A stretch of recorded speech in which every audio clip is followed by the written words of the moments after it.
एक ब्राह्मण और ब्राह्मणी थे। उनके कोई संतान नहीं थी। ब्राह्मण सुबह रोजाना नदी में स्नान करने जाता और घर आकर पूजा पाठ करता। एक दिन ब्राह्मण नदी पर गया, स्नान संध्या की, फिर जाने लगा तो पीछे से किसी ने आवाज दी, बाबा मैं भी आऊं। उसने पीछे मुड़कर देखा तो कोई नहीं था।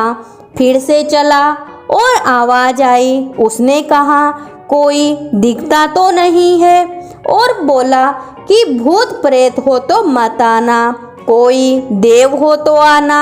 इतने में 5 वर्ष की कन्या आई और बोली, बाबा मैं आपके घर आऊं। उसने उसकी अंगुली पकड़ाई और उसको घर लाया।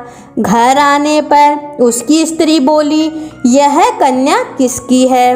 वह बोली, माँ मैं तो तेरी हूँ। उसने ब्राह्मण से पूछा, क्या बात है?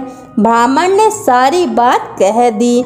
उन दोनों ने उसे बेटी कह के पुकारा। वे दोनों पति पत्नी खुश हुए और बोले, इसका नाम क्या रखे? ब्राह्मण बोला, इसका नाम तुलसी रख देते हैं, यह हमारे आंगन की तुलसी है। अब तुलसी खेलने कूदने लगी। माता पिता उसे बहुत प्रेम करते थे।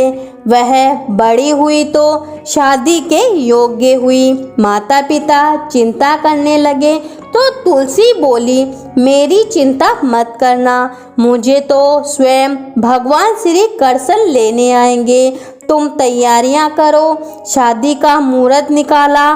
कार्तिक शुद्ध एकादशी के दिन तुलसी जी का शालिग्राम के साथ शादी हुई और तुलसी जाने लगी। उसके माता पिता रोने लगे, बेटी हम तुम्हें कहाँ लेने आएंगे? तुलसी ने कहा, माता पिता आप मेरी चिंता मत करना, मेरा ससुराल तो द्वारिका धाम है। आप जब याद करोगे तो मैं आ जाऊंगी। आप घर में तुलसी लगाना, उससे मन की शांति होती है, घर की शुद्धि होती है। आंगन की तुलसी को आप सदा रखना, उसकी पूजा अर्चना करना। जय हो तुलसी मैया।